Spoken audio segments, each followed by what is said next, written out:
The Oklahoma Sooners are going to win big against Kent State.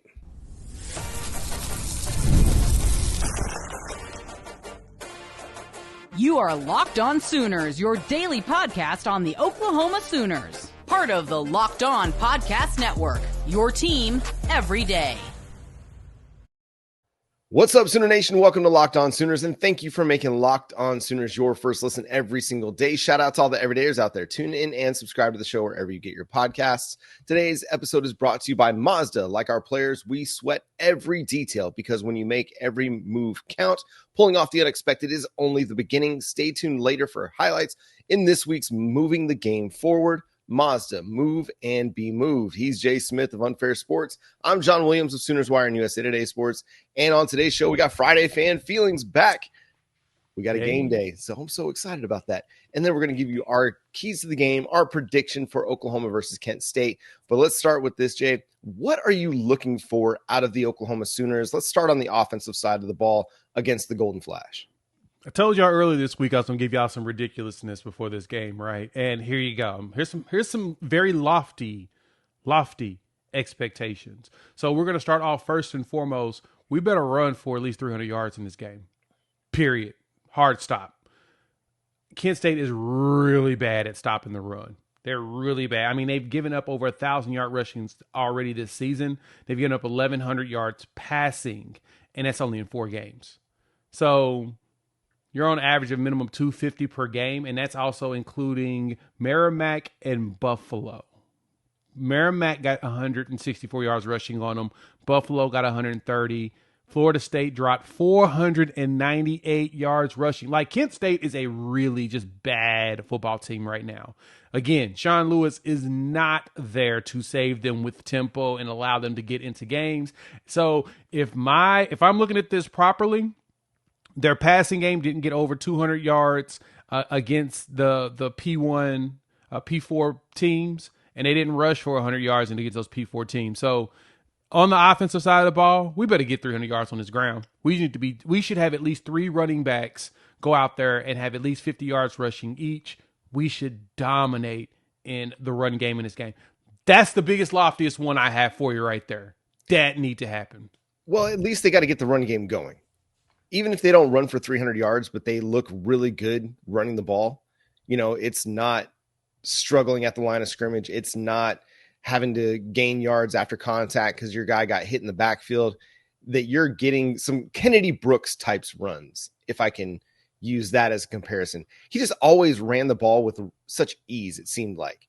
There were gaping holes, or there were just these smooth transitions from the backfield to 15 yards down the field in just an instant. So to me, that's kind of what I'm looking for in the run game is find some explosives, but get the relatively, simple chunk play, if that makes sense. Just hit the 7 yards, hit the 10, get those on a regular basis and build your run game so that you can go into the Texas game feeling a lot more confident in where you're headed with the running game.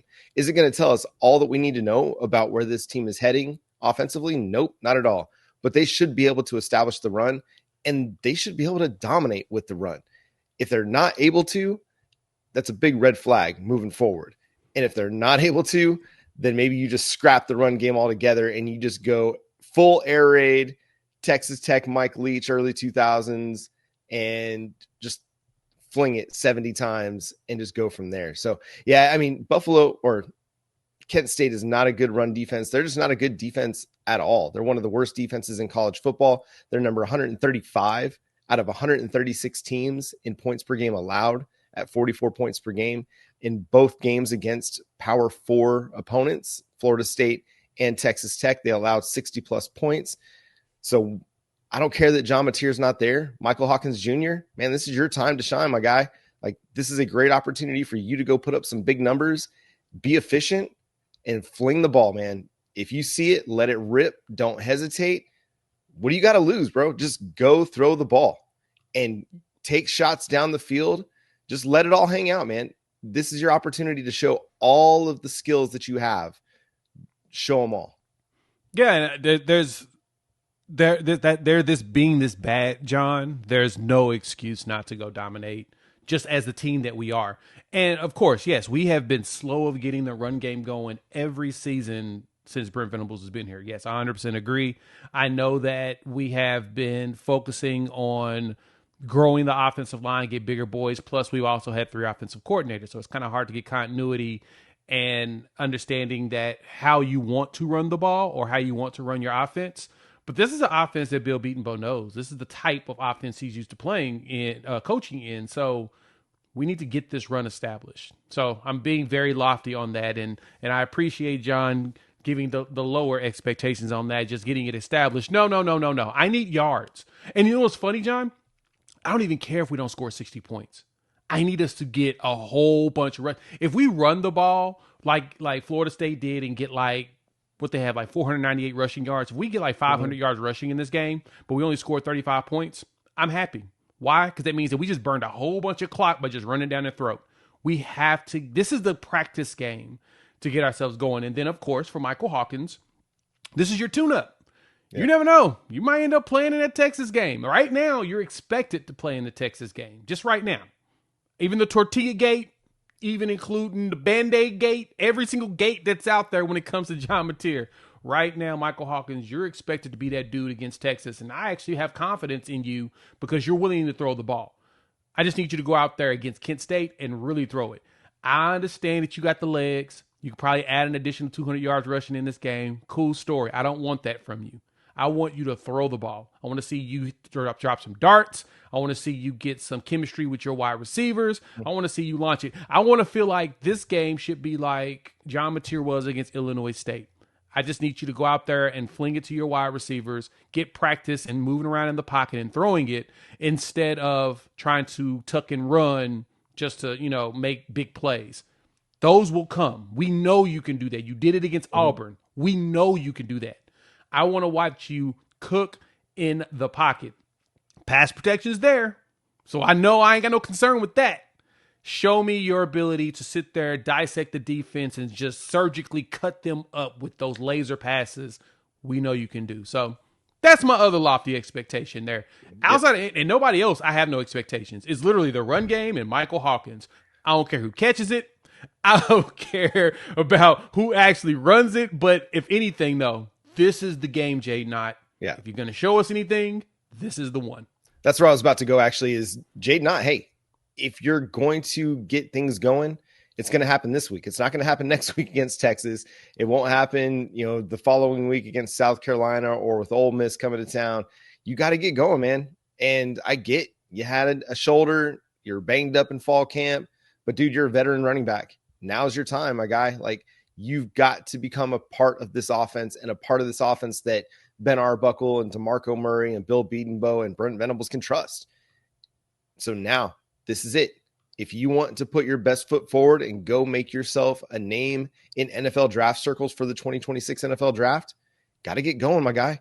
Yep. Got to run with confidence, got to run with purpose, got to run with intention, and go make some plays. Go sell out for this team. You've got 8 more games to do it. It starts now against Kent State. Go get some big runs, show off that physicality, show off that elusiveness, and show why a lot of people considered you the RB1 going into the 2026 NFL draft prior to this season. It's true. Remind everybody, offensive line, it's on you too. You've got to step up. You are going to be healthy going into this game. No excuses. It's Kent State. Yeah. Again, one of the worst defenses in college football, according to SP Plus, according to just raw data. You should be able to do whatever you want to do in this game. This is no disrespect to Kent State. This is just looking at the numbers. You should be able to do whatever you want to do. Yeah. You push them around. Do whatever needs to happen in this game needs to happen. This is less of a quote unquote cupcake game. And it's a tune-up, but for the most part, this is all right, we need to execute at high cylinders type game. This is all you need. Like I said, Illinois State did not bother me whatsoever. You could tell that the whole goal in that was we're building chemistry with our players. Cool. You're figuring that part out. Totally understood that. Temple, it was we're just going to go out here. We're going to do what we need to do to win this game. Get out healthy because we got a big one coming up. So your goals in those 2 games were be healthy, leaving, preparing for a massive matchup. This one, Yeah, we have a massive matchup coming right afterwards, but nah.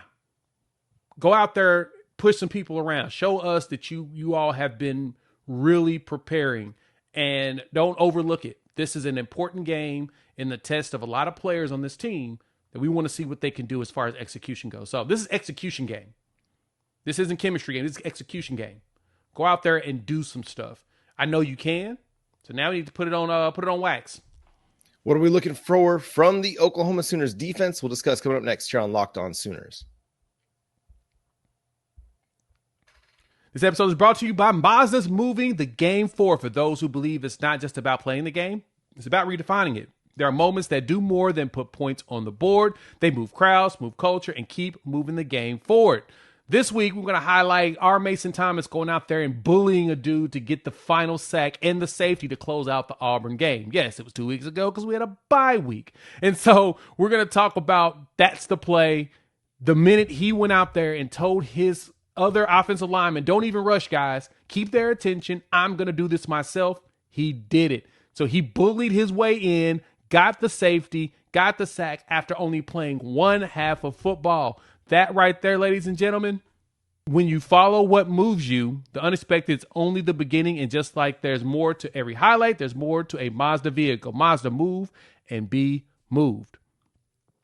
It's almost the weekend. Time to look back and crown this week's MVP on Who Delivered, powered by DoorDash. Just like you can win every Saturday with DoorDash Streaks, saving more every time you order. These players deliver when it mattered most. Let's break it down. We're going right back for the Sooners with our Mason Thomas. Not only did he come in, get a sack as soon as he started back in the second half because he was suspended, he came back in and closed the game himself, calling him the closer, the law firm, our Mason Thomas. He closes everything when he gets on the field. No hesitation, no delay. He went in there and said, this is me. And if you've been watching week after week, his performance wasn't a fluke. Y'all knew that our Mason Thomas was on a streak. And just like our Mason Thomas delivered for the Sooners, DoorDash delivers your Saturdays with DoorDash Streaks. You can save every Saturday you order, stack it up all season, and you could save up to $250, including $100 in DoorDash credits. Order this Saturday. Keep the streak alive. Fuel your game day only with DoorDash. Terms apply. Promo period ends through November 18th.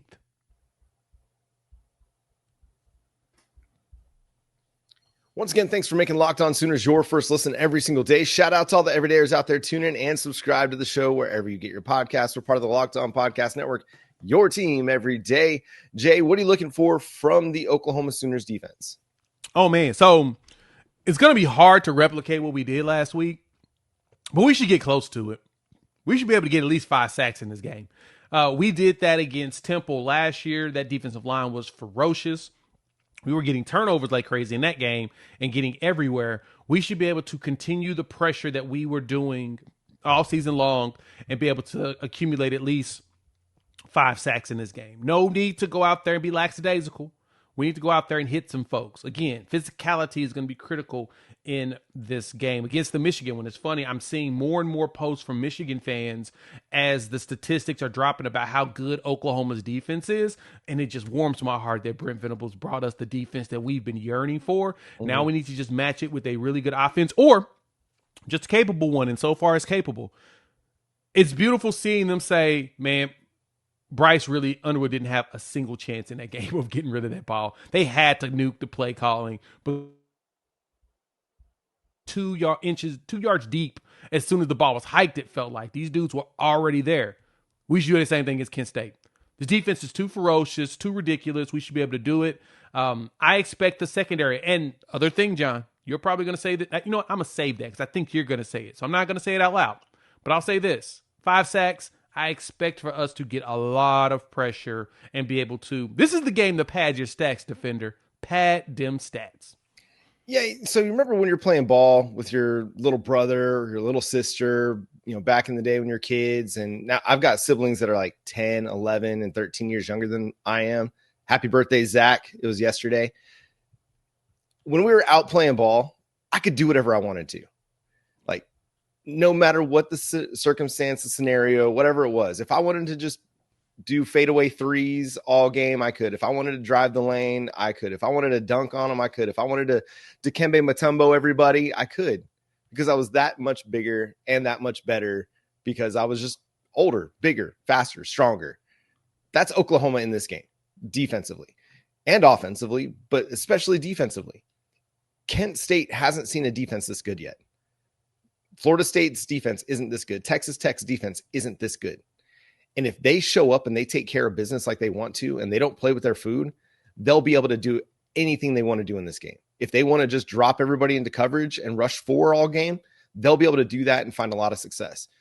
There are only 4 teams, according to Pro Football Focus, that pass protect worse than Kent State in FBS football. Ooh. That is not a great recipe for success for the Golden Flashes. The defensive front will be able to get a lot of work done today or on Saturday. Maybe on Friday, but on Saturday in particular. Friday should be where the work should start. And you should be able to run a lot of guys out there. And it's not just going to be your top 4 defensive tackles, your Trent Wilsons, your Marcus Strongs. They're going to get a lot of work too.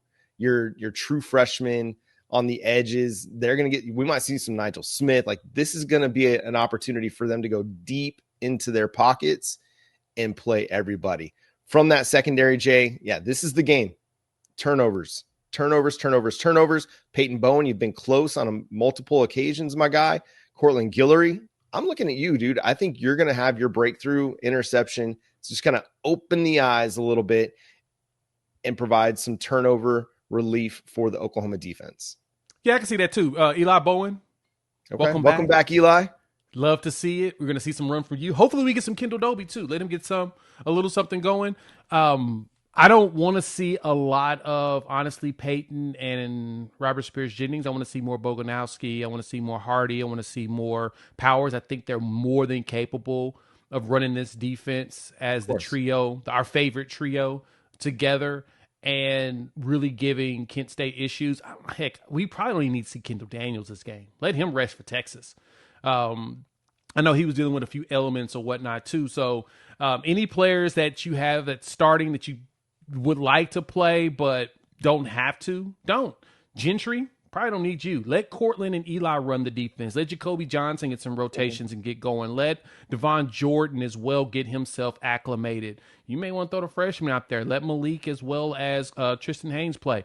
To me, the young players are good with playing in this game because that defensive front is so ferocious.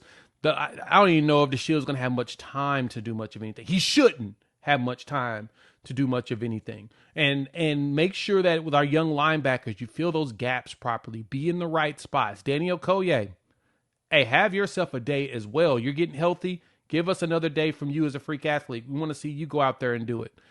I just know that this front 7 is the most important thing in the world to me. And I expect this front 7 to go out there and stifle them. I would love, you know what would be great, John? Less than 100 yards given up in this game.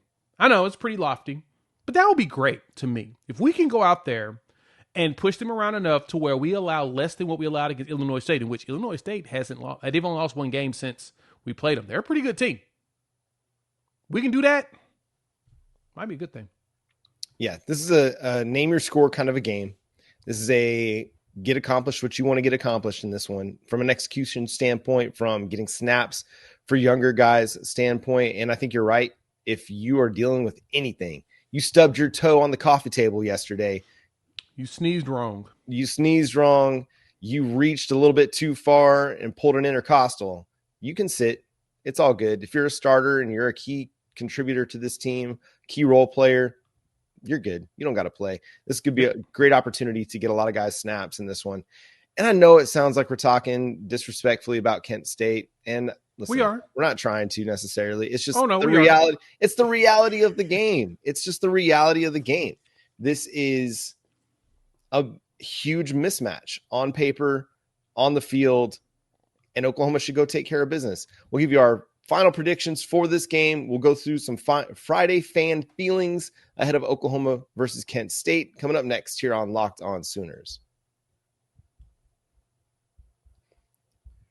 Peloton is shaping the future of fitness with the brand new Peloton cross-training Tread Plus, powered by Peloton IQ. It's their most advanced equipment yet, designed to give you real-time guidance and endless ways to move, whether you're running, lifting, or cross-training with your favorite instructors. This is training reimagined. Peloton is built for breakthroughs with tools that help you plan, stay motivated, and reach peak performance. I love how the Peloton IQ system offers real-time strength coaching. It actually tracks your reps, suggests the right weights, and corrects your form, making every rep safer and smarter. And that's always a struggle for me when I'm lifting, is making sure that I'm using the right form, because I don't want to hurt myself while I'm trying to strengthen myself. The swivel screen is a game changer. You can go from running on the Tread Plus to strength training without missing a beat. So let yourself run, lift, flex, and push forward. Explore the new Peloton cross-training Tread Plus today at onepeloton.com. That's onepeloton.com.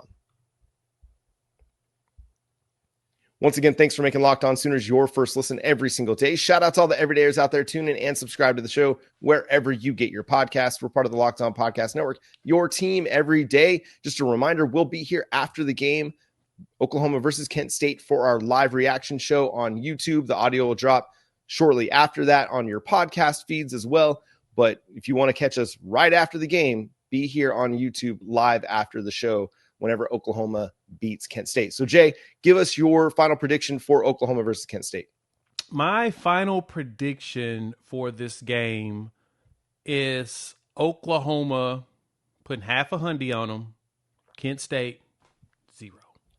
This should be a goose egg game. Yeah, I'm going the shutout too. I'm going Oklahoma 66, Kent State 0. This is again, I think Michael Hawkins Jr. pulls the John Mateer and has over 300 combined passing and rushing yards, and he has at least 4 total touchdowns in this one. Yeah, there's really no reason not to. I mean, This is the perfect game to do it in, and so since that's the case, give it to us, guys. I even wonder if we'll see some Whit Newbauer or some Jet New. Like, will they give those guys some reps? Because they're not likely to play at all the rest of the season. So will we get a third quarter Whit Newbauer, or a split in the fourth quarter between Newbauer and Jet New? I mean, Brent Venables and Bun Arbuckle were quite complimentary of those guys earlier this week, talking about the work that they've done as the third quarterback and as the scout team quarterback for Jet New. Great opportunity for them. It is. And I don't see it, honestly, John, only because this is the game that Michael Hawkins is probably going to need as many get live reps as possible in preparation for Texas. But you're right. It would not surprise me if they decide to go ahead and play both of them and say, let's go ahead and get y'all some reps too. Just get you some live reps also, so we can have some tape to be able to walk through and study. So it would not surprise me, but yeah, this should be a goose egg game. I could see it if it's like midway through the fourth quarter and Michael Hawkins has gone something like 20-25 for 250 and 3 touchdowns and run for 75 yards and a score. And they're like, good enough, my guy. You're done. You're done for the day. All right. So you said 0.5 to 0. I said 66-0. Let us know in the replies or at Locked On Sooners on all your favorite social media platforms what your score prediction is for this game. Let's get to our Friday fan feels for this week. And we're going to start off with this one from Chris. He says, great about this game, but just waiting for the inevitable. Can't go through an SEC gauntlet with 0 run game, waiting for the wheels to fall off. Chris, relax, my dude. Let's take this 1 week at a time, man. Enjoy this week. No, we got to do wheels. The wheels got to fall off in his eyes. And I guess I get where he's coming from, man. I get where he's coming from. You haven't seen a run game yet, and you've got a tough slate, the final 7 games of the season after this week. I mean, it's tough. That's not a lie. I totally understand that, but man, it feels very dramatic. Also, we've been hurt before, so I get where he's coming from. Like, we've had some struggles, man. We fine. Y'all know we fine. We've been fine. We'll be all right. But we got a competent offense. I think that's the thing that I am very much. That's the only reason why I kind of push back. The offense is competent. Yeah. Well, and again, it's just you got to find a way to run the ball, and if not, then you got to find some extensions of the run game that help open things up for your passing game. If it's more wide receiver screens, more bubbles, tunnels, things like that, more, swing passes to the running back out of the backfield, you got to find ways to pepper teams in short yardage situations so that you can then go down the field. All right, next one, cautiously optimistic. I think if we work out the kinks in the run game, special teams, and our coverage, OU will be unstoppable. I agree.